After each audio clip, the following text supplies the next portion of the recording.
Assalamualaikum warahmatullahi wabarakatuh. Waalaikumsalam warahmatullahi wabarakatuh. Alhamdulillah sahabat-sahabat suara ilalang, pada malam hari ini kita kembali bisa menjumpai teman-teman semuanya. Ini mengobati kejenuhan yang sudah lama tidak mengudara Rasa rindu.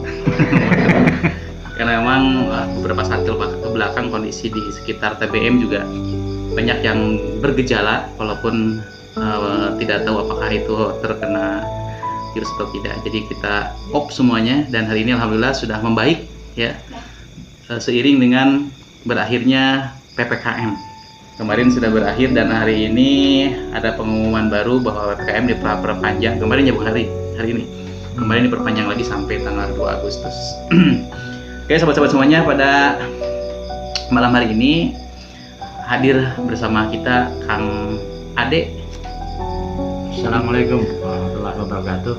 Nah, Kang Ade ini malam ini akan bincang-bincang tentang PPKM yang diperpanjang, kemudian kaitannya dengan pendidikan ya. Karena saya hanya konsen untuk membicarakan pendidikan dan literasi, tidak akan yang lain-lain, apalagi politik. Tentang lihat lah. Nggak akan saya tanggapi karena saya tidak akan menanggapi urusan politik. Kang Ade, Ya, apa kabarnya hari ini? alhamdulillah sehat walafiat. Ya, walaupun di situasi yang naonnya itu kayaan Belum menentu. can menentu kieu. Ya, alhamdulillah hari badan mah begitu bugar, sehat. Kan mungkin ada satu yang kering merenang. Sebutkan tong. Paling pesak. Nah, eta. Ya, kalau kering pesak itu berbanding lurus dengan hadirnya corona. Nah. Corona datang, pesak, yang udah biasa kempes makin kempes. Nah. Yang penuh bener. pun mengempes. Bener, bener karasa pisan. Curhat setik lah.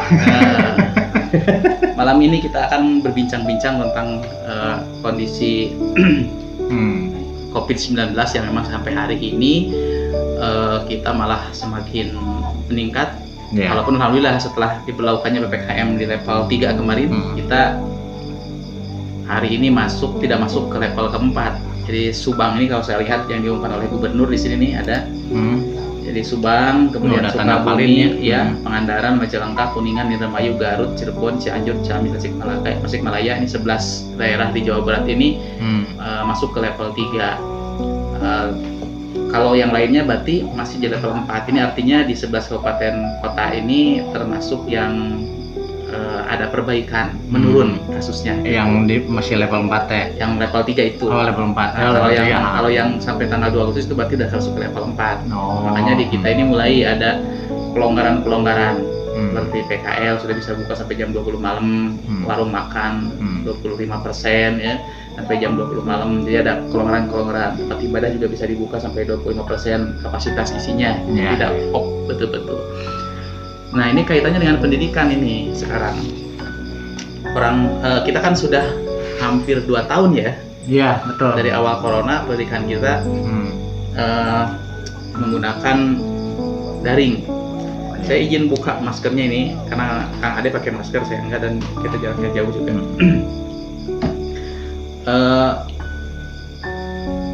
Kang Ade nih saya anggap sebagai wakil dari orang tua. Ya, karena boleh, kebetulan punya anak kan? Punya lah. Berapa anaknya? Anak saya ada 3, yang satu insya Allah mau kuliah di STT. Yang satu kuliah. Kemudian tahun bulan ini ya. Akan kuliah tahun ini. Garis bawahi akan kuliah. Akan kuliah karena belum mau. Bukan itunya masalahnya. Yang akan dengan yang sedang tuh beda biaya. Beda. Kemudian terus yang SMP akan SMP juga. Akan SMP juga. Jadi hari itu akan kuliah, akan SMP sama akan ke SD. Akan semua.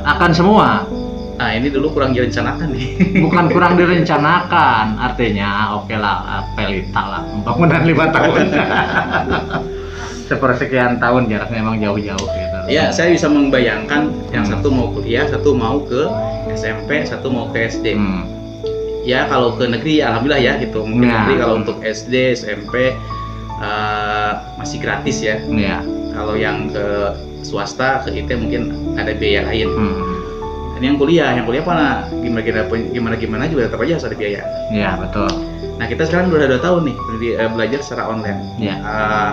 Saya di sini mencoba untuk menjadi perwakilan guru, sebagai guru di sekolah. Kang Arya menjadi perwakilan dari orang tua. Ya, benar lah. Apa yang dirasakan oleh Kang Arya? Saya juga sama sih, punya anak yang mau kuliah juga, punya anak yang lagi di SMP, sama anak di SD. Iya. Nah, Kang Arya sebagai orang tua nih, mungkin apa yang dirasakan sebagai orang tua ketika mendampingi anaknya atau ketika melihat belajar secara online? Apakah sama dengan tatap muka? Jauh berbeda.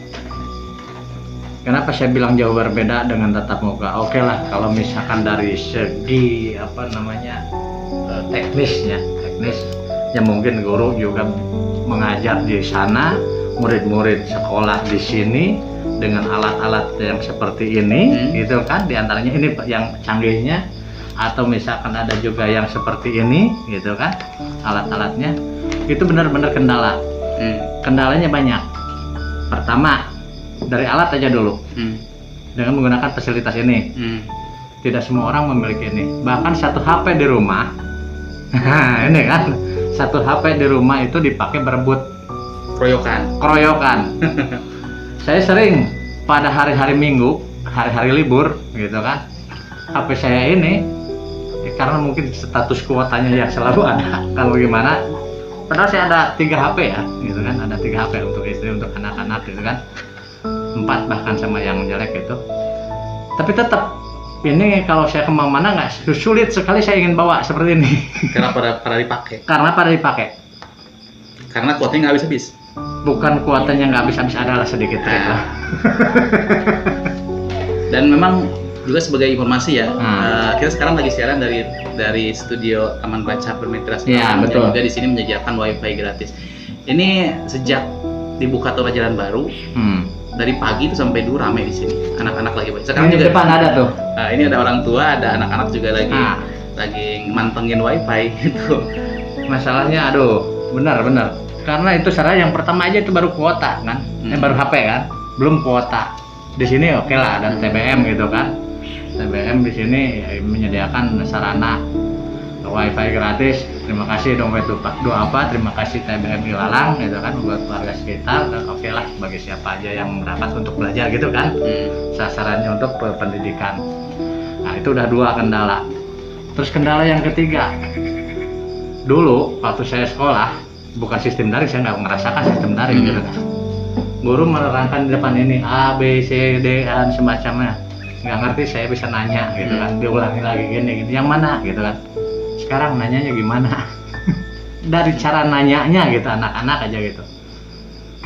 Jadi memang terasa beda ya? Jauh berbeda. Terus ditambah lagi ini, saya pakai apa? Classmeet, kelas Google Meet apa? Ya, Google Meet. Nah, ada Zoom, ada macam-macam lah. Ada Classroom. Saya yang tiap hari aja pegang HP dan hampir setiap hari pegang alat yang canggih kayak gini karena tuntutan pekerjaan gitu kan. Liar, oke, kudu ngajaran asup kanu Classmeet, kelas kieu gitu kan. Oke, Zoom saya sering pakai gitu kan. Karena memang itu kan bukan dunia biasa. Ya, betul. Gitu. Belum biasa komodei anu biasanya nyekel parang, nyekel pacul. Nah, itu kendalana. Sebetulnya. Paling berat eta. Jadi emang dari sisi teknologi sangat cukup memberatkan ya. Memberatkan, bagi orang tua. Jangankan yang setiap hari-hari pergi ke sawah hanya megang cangkul, megang parangnya kayak gitu. Yang biasa menggunakan teknologi pun ketika mendampingi anaknya lumayan kesulitan juga. Iya, karena kan masing-masing aplikasi itu kan berbeda Oke, saya misalkan jago di satu aplikasi gitu kan, belum tentu saya jago di bidang aplikasi yang saat sekarang booming kayak gitu. Itu di luar kayaknya ada orang tua lagi dari tadi login ke Google Classroom nggak berhasil. Nah, mudah-mudahan berhasil. Didoakeun lah, tenang sok. Itu dari jadi intinya kalau disuruh milih antara anaknya belajar daring dengan luring, milih mana? Luring tenaun sih, daring dalam jaringan online, luring di tatap muka. lebih baik tatap muka. Lebih bagus tatap muka. Walaupun hanya 1 jam atau 2 jam. Dapat dicerna langsung oleh anak-anak. Itu aja. Keprihatinan lain ada nggak selain ini kan tadi dari perbandingan kalau daring itu dari segi kuotanya, dari segi fasilitasnya itu sangat memberatkan. Kemudian hal lainnya ada nggak kekhawatiran lain gitu, selain dari susahnya alat itu? Kekhawatiran lain dari belajar daring? Ya jelas banyak. Intinya kita upayakan kan gitu, misalkan nganjuk ngehutang istilahnya beli HP gitu kan. HP ayah begitu belajarnya cuma beberapa menit atau beberapa detik atau beberapa jam, anggap paling lama lah setengah jam gitu kan. Kesananya main game. Nah, itu yang paling berat. Sedangkan di sini kita di TBM ini gitu kan, bukan musuh game ya. Bukan artinya musuh game. Game itu ada bagusnya juga bagi bagi profesi tertentu lah gitu. Ada bagusnya juga. Tapi kalau anak-anak sudah megang ini, nah itu bahaya. Itu aja. Jadi ada kekhawatirannya di situ, kecanduan. Iya.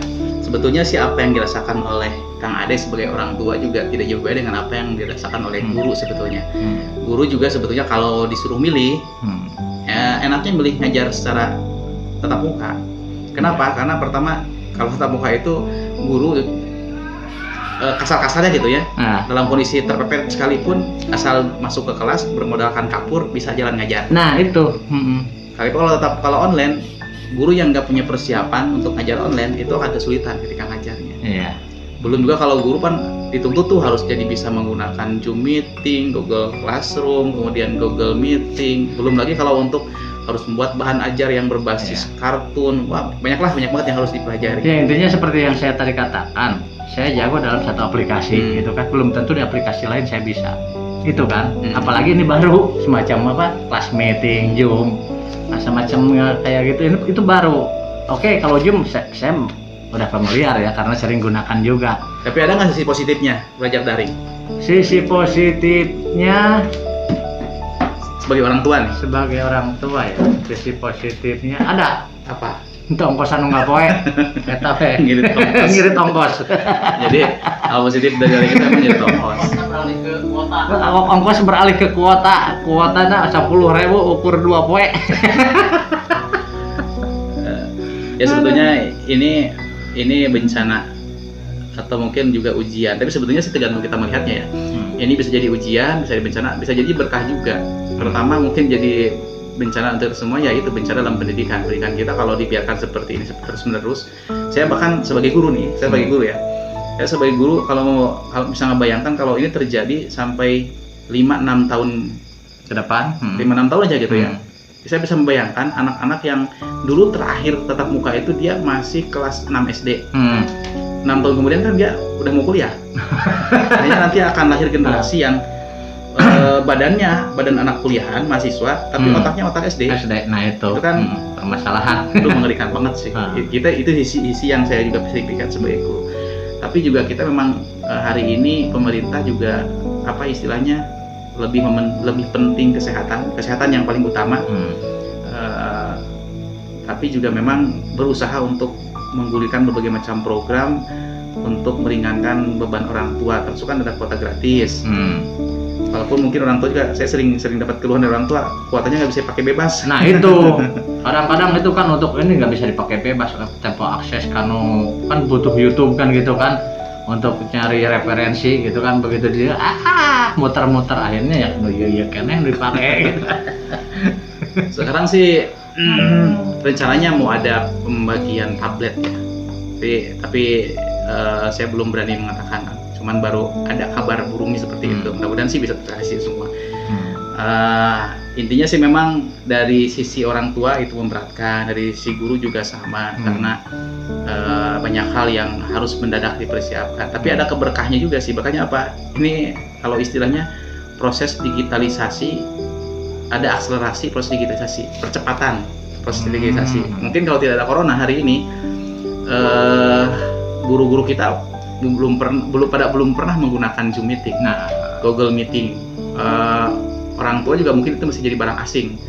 Kalau dulu sebelum zaman adanya corona ini, ketika diajak untuk belajar IT itu sulitnya luar biasa. Ya. Karena memang menganggap itu belum jadi kebutuhan gitu. Sekarang kan jadi kebutuhan. Jadi kebutuhan. Jadi kebutuhan. Bisa karena biasa. Ya gitu kan. Betul. Apa nih yang lain yang ingin dicurhatkan oleh Kang Ade berkaitan dengan belajar daring? Belajar daring ya.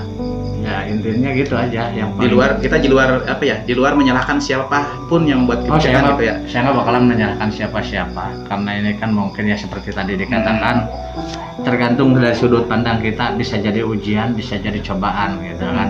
Gitu aja. Jadi yang jelas lebih banyak cek bahasa ya namanya motorot dibanding manfaatnya gitu lah. Nah ya harapan saya mah ya itu tatap muka ya, karena tatap muka mungkin karena berdasarkan peraturan kan gitu, peraturan tidak memungkinkan ya gini aja Pak, mungkin ada solusi lah pemerintah nu kepikiran gitu ya, kita terserah rek di jalan gerek gitu kan. Gini, saya kan orang industri gitu kan. Terus terang di industri juga itu sebetulnya berdampak besar, bukan di pelajaran aja, di sekolah saja berdampak besar. Apa ya, mungkin dari nilai order itu jumlah order berkurang ya, karena mobilitas juga berkurang, harga material meningkat karena jalanan diputar-putar kan gitu. Iya, itu benar loh, real. Kenyataannya gitu, banyak keluhan-keluhan yang seperti itu.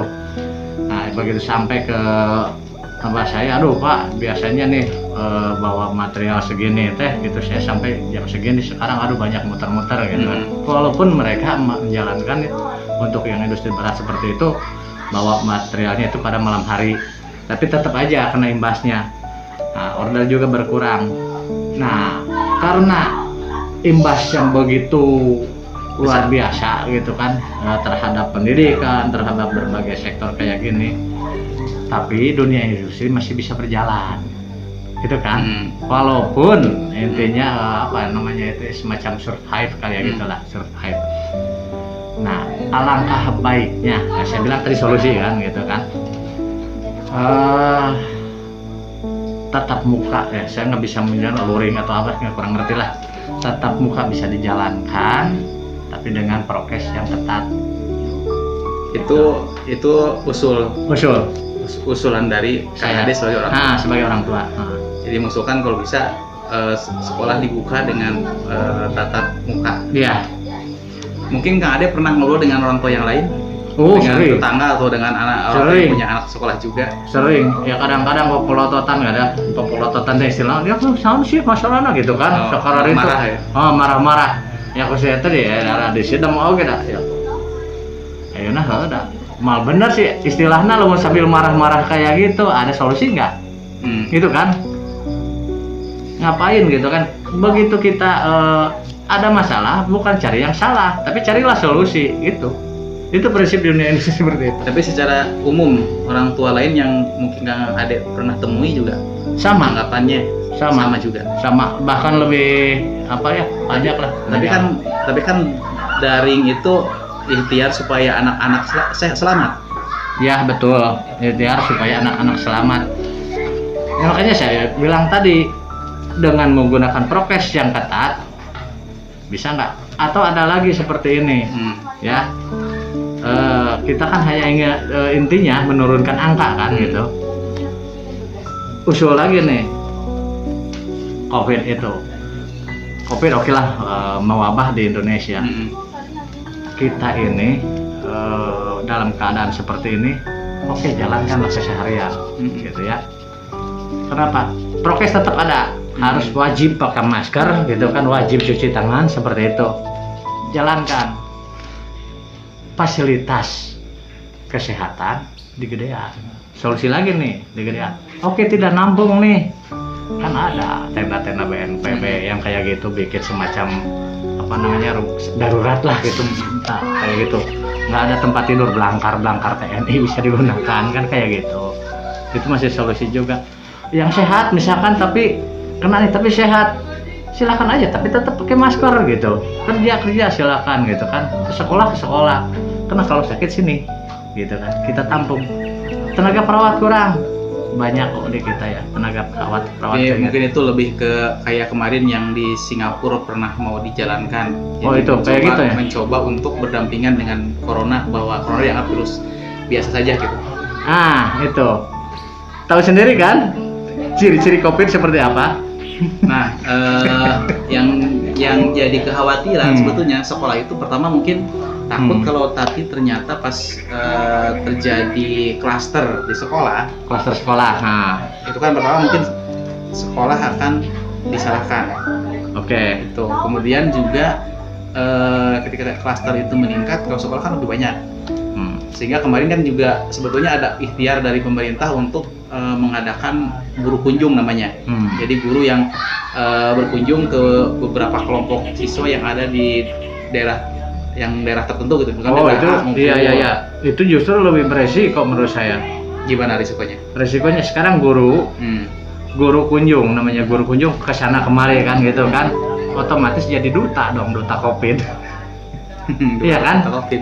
Duta karena mengunjungi ke kampung ini. Oke lah, ada istilah OTG kan, tahu sendiri kan, orang tanpa gejala. Oke, dia pertama dia sehat, masuk ke kampung ini bisa jadi terpapar, terus masuk lagi ke kampung ini, jadi duta dong kayak gitu.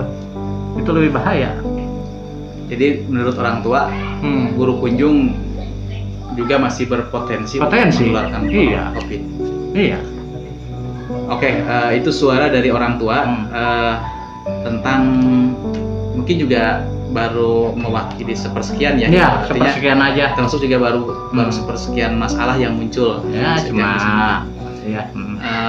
Tapi memang hal itu juga yang sebetulnya kalau untuk sekolah dan guru juga sama, jadi hal yang dikhawatirkan. Artinya kita punya kekhawatiran juga tentang bagaimana nasib anak-anak kalau memang mereka terlalu sering berinteraksi dengan gawai, dengan internet, sehingga akan mengakibatkan anak-anak itu mungkin dari corona selamat, tapi mereka menjadi korban kecanduan gawe.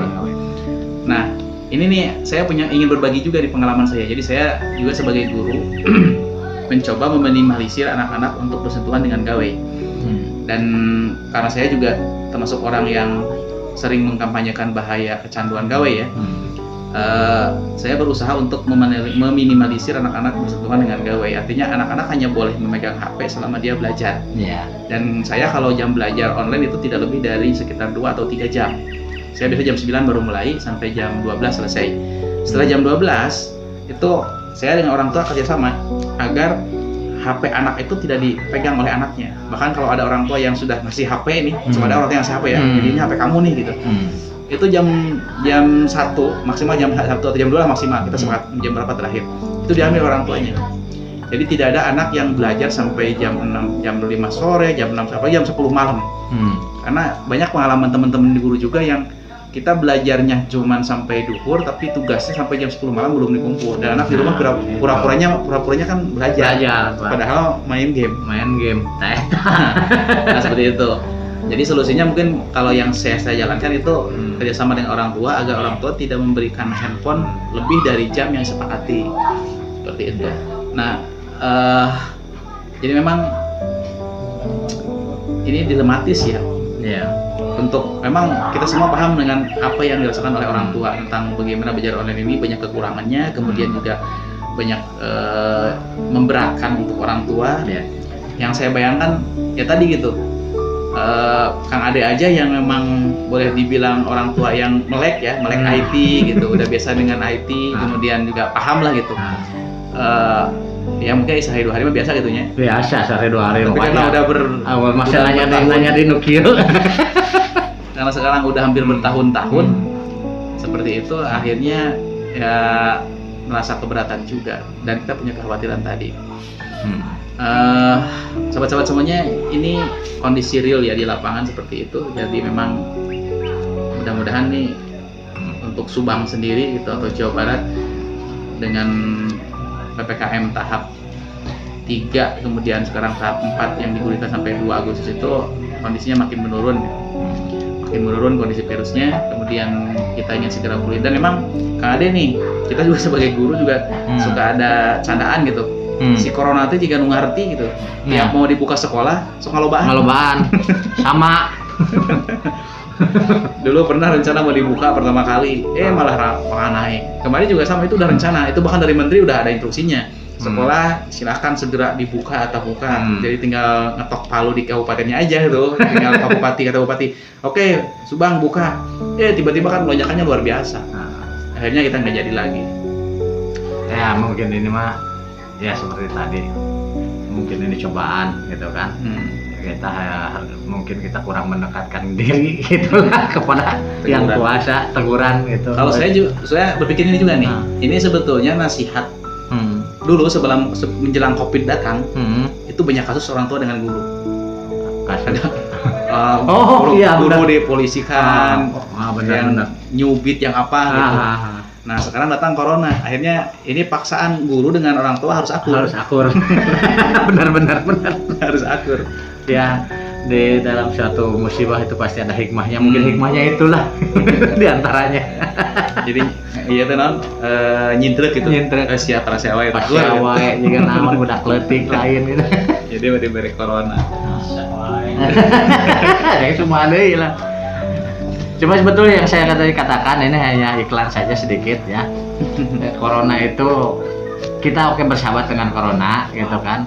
Karena apa? Ciri-ciri corona itu tidak bisa cium dan tidak ada rasa. Jadi corona hanya ingin berteman saja.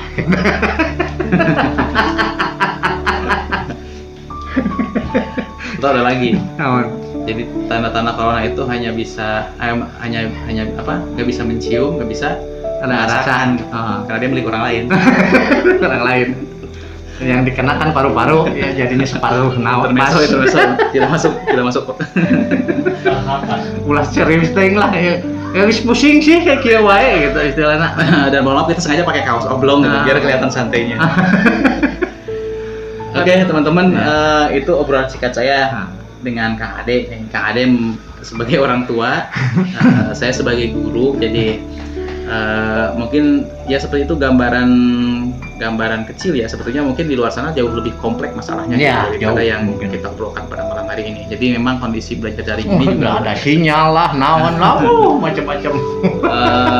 Saya juga selama jadi guru juga banyak pengalaman yang aneh-aneh gitu. Itu ada anak nih, dia kalau urusan ngabsen jago. Kita mau belajar jam 9 nih mulainya. Dia dari jam 7 udah nanya, "Pak, belajar nggak hari ini?" gitu. Tapi kalau sudah pas masuk jam 9, dia ngabsen doang, hilang. Kabur. Gitu. Nggak ngumpulin tugas, nggak apa gitu. Aduh. Ada anak yang juga suka bagian ngabsen temennya ada gitu, pas dianya nggak ada. Nah, jadi banyak pengalaman baru untuk warna-warni. Cuma memang hari ini saya sarankan untuk orang tua mencoba untuk meningkatkan kompetensi diri juga, karena memang mau tidak mau harus belajar. Iya. Ada nggak semacam pelatihan kayak gitu? Harusnya adanya itu. Ya mungkin juga harusnya bisa kerjasama dengan sekolah ya. Dengan sekolah bisa kerjasama. Ada pelatihan seperti itu. Jadi yang bukan buta ya, intinya yang kurang paham terhadap teknologi bisa diarahkan di situ desa. Tapi tetap berkerumun keneh urang nyebana kan. Sama susah kan. Can lamun si emak anu teu pernah nyepeng HP. Tah, itu boro-boro nyepeng HP nge-SMS gitu bisa gitu. Ya, itu adalah fenomena masa corona. Ini menjadi pelajaran banyak sekali sebetulnya untuk guru, orang tua, pemerintah juga sama. Tapi sampai hari ini insya Allah mungkin juga pemerintah sedang berusaha mencari format terbaik bagaimana menjaga anak-anak kita. Dan saya juga pesan sebagai orang tua, sebagai guru juga punya kekhawatiran yang sama. Corona ini kita jangan fokus hanya mengurus corona, tapi kita pun tetap harus merawat dan mengurus pendidikan, karena kita tidak pernah tahu kapan berakhirnya corona ini. Sementara anak-anak kita terus tumbuh dan berkembang gitu, dan mereka harus mendapatkan pelayanan yang harus sama gitu, nggak boleh beda, karena memang mereka juga, apalagi ada yang namanya bonus demografi tahun 2045 nih. Demografi itu Indonesia itu tahun ini berdasarkan hasil perhitungan sensus ya dan segalanya, tahun 45 itu Indonesia akan di penduduk Indonesia itu tahun 2045 itu rata-rata terbanyak yang menjadi penduduk Indonesia itu adalah usia produktif. Jadi ya harus usia produktif itu di tahun 45 itu berdasarkan hasil perhitungan tahun itu hanya terjadi sekian ratus tahun sekali di satu negara. Nah, Indonesia tahun 2045 ini akan dapat bonus namanya bonus demografi itu. Dan yang tahun 45 akan menjadi usia produktif anak-anak yang sekarang ada. Iya, benar. Kalau tahun 45 ini anak-anaknya anak-anak cerdas, Iya. hasil pendidikan hari ini gitu, cerdas, hebat, kreatif, inovatif, dan sebagainya, maka tahun 45 bisa jadi Indonesia menjadi penguasa dunia. Artinya sangat berkembang gitu, sangat maju. Ya. Tapi sebaliknya, kalau dari sekarang si anak-anak yang akan dewasa di 45 itu sekarang tidak disiapkan, Kesendat COVID. bisa jadi si bonus itu akan bukan jadi berkah, Iya. jadi bencana. Jadi bencana. Malah kalau waktu itu lebih banyak anak-anak pemudanya yang pemalas, Iya, benar. baru buat kriminalitas dan sebagainya, itu akan jadi bencana. Makanya ini kesempatan kita gitu. Makanya COVID ini mau tidak mau jangan jadi penghambat kita untuk tetap menjaga berjalannya proses pendidikan yang bagus untuk anak-anak kita agar mereka tahun 45 itu betul-betul menjadi bonus buat diri kita gitu. Ini yang sering saya pikir gitu ya, gimana nih agar pelajaran anak-anak itu nggak terganggu walaupun dalam kondisi seperti ini, walaupun memang tetap aja terganggu gitu. Itu Kang Ade. Ya lah. Mungkin sebagai penutup obrolan kita pada malam hari ini, ada yang mau disampaikan oleh Kang Ade sebagai suara hati orang tua. Ya, artinya gini lah, kita juga selaku orang tua walaupun keinginan menggebu-gebu gitu kan ya kita mengerti lah keadaan gitu kan. Ya, pemerintah juga udah berbagai cara dilakukan, diupayakan seperti ini, seperti itu. Ya, yang namanya kita kan belum pernah ada istilah yang semacam ini. Oke lah, bagi negara-negara luar dulu itu kan ada flu Spanyol itu mewabah kan gitu, terus ada flu SARS kayak gitu kan, terus ada Ebola. Nah, yang sekarang ini yang mewabah sekarang ini masuk ke Indonesia, kita nggak ada pengalaman. Oke, bagi mereka bisa menangani dengan cepat karena mereka udah ada pengalaman hal-hal yang semacam itu. Itu saya ngerti ke situ gitu kan. Nah, artinya ya marilah kita walaupun dalam keadaan pandemi tetap semangat kan gitu aja. Kita bersahabat dengan COVID itu aja. Oke, itu suara terakhir, walaupun saya tidak tahu mewakili siapa saja gitu. Insya Allah juga mewakili suara orang tua seperti itu. Jadi sangat ingin sekali gitu kita segera belajar tentang vokal. Bahkan hari anak kemarin gitu, kita dari Taman Baca memperingati dengan tema mudah-mudahan dunia segera pulih kembali. Nah, mungkin dari saya sebagai perwakilan dari guru juga berharap yang sama. Kita berharap kita segera membuka kembali sekolah kita masing-masing. Sekolah ingin dibuka lagi seperti biasa agar normal kembali. Ini mohon maaf ya di luar ribut karena memang kita lagi di depan Taman Baca dan di sana memang tempat bermain anak-anak di sebelah sana gitu. Dan juga yang belajar. Ada yang juga belajar juga di sini tiap malam seperti itu. Nah, jadi kita sama-sama ingin segera pulih kembali agar pembelajaran bisa lebih normal lagi. Banyak mimpi yang ada di anak-anak kita yang harus kita jaga. Begitupun orang tua. Kunci kita hari ini adalah satu, sinergis. Bagaimana kita sinergis antara sekolah, guru, dan orang tua. Karena tanpa sinergis pembelajaran online tidak akan pernah berhasil. Pembelajaran tatap muka saja tidak sinergis antara guru dengan orang tua, itu hasilnya tidak akan maksimal. Nanti yang ada hanya perkelahian, percekcokan, dan persekusi antara sekolah, orang tua dengan guru. Apalagi dalam kondisi seperti ini. Jadi kita harus betul-betul membuat sinergitas yang kuat. Orang tua segimanapun inginnya bisa diskusi dengan guru untuk mencari format belajar terbaik untuk anak-anaknya. Oke, sahabat-sahabat Suara Yolang, pada malam hari ini obrolan kita mungkin cukup sampai di sini saja. Karena sudah pukul 8:30 malam. Dan yang belajar pun sudah mulai bubar, kayaknya sudah bisa login. Di luar sana ada teman-teman yang tadi orang tua yang sedang belajar Google Classroom, kemudian Google Zoom Meeting, Google Meeting gitu, karena anak-anaknya besok harus belajar online. Jadi selalu ngumpul di sini. Ya ini alhamdulillah sih kita punya berkah, ada Taman Baca di sini juga, dan ada donatur juga yang menyediakan wifi. Walaupun kita agak kesulitan juga sih ngejaga anak-anak supaya tidak buka game online. Jadi ya sering ganti-ganti password. Seperti itu. Oke, terima kasih teman-teman semuanya. Mudah-mudahan ini obrolan ringan ini menjadi bagian mewakili suara sebagian orang tua ya.